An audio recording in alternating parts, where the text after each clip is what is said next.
Bienvenue dans votre chaîne. Aujourd'hui, on plonge dans un exercice spécifique, un problème de nombres complexes. On a une équation, le module de z fois z bar égale 15 moins 20i. Et z, c'est un nombre complexe, bien sûr.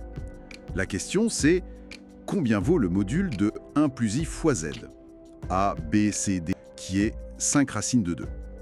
Alors, allons-y. Oui, tout à fait. Commençons par l'expression qu'on doit calculer, le module de 1 plus i, z. Il y a une propriété super utile pour les modules, c'est que le module d'un produit, eh bien c'est le produit des modules. Si on applique ça ici, 1 plus i, z, ça devient 1 plus i fois z. Ah oui, d'accord. Et 1 plus i, ça on peut le calculer facilement, non? C'est racine de 1 au carré plus 1 au carré, ça fait racine de 2.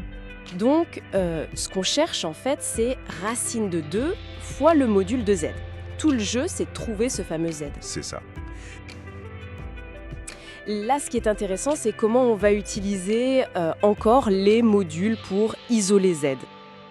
L'étape clé, en fait, c'est de prendre le module des deux côtés de l'équation. Donc on obtient le module de z fois z bar est égal au module de 15 moins 20i. D'accord. Et à gauche, on peut réutiliser la propriété du produit. Tout à fait. Le module de z fois z bar, c'est le module de z fois le module de z bar.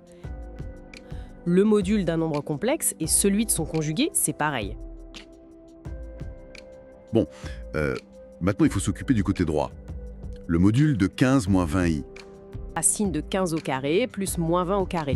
D'accord. Donc on a z au carré à gauche et 25 à droite. L'équation devient z au carré égale 25. Et comme z, le module, c'est une distance, donc toujours positif, Exactement. et il n'y a qu'une solution, z égale racine de 25, donc z égale 5. C'est ça. Oui, c'est tout l'intérêt. Maintenant, on peut revenir à ce qu'on cherchait depuis le début. C'était 1 plus iz, et on avait dit que c'était racine de 2 fois z.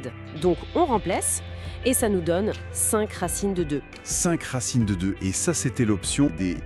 On l'a trouvé. Voilà.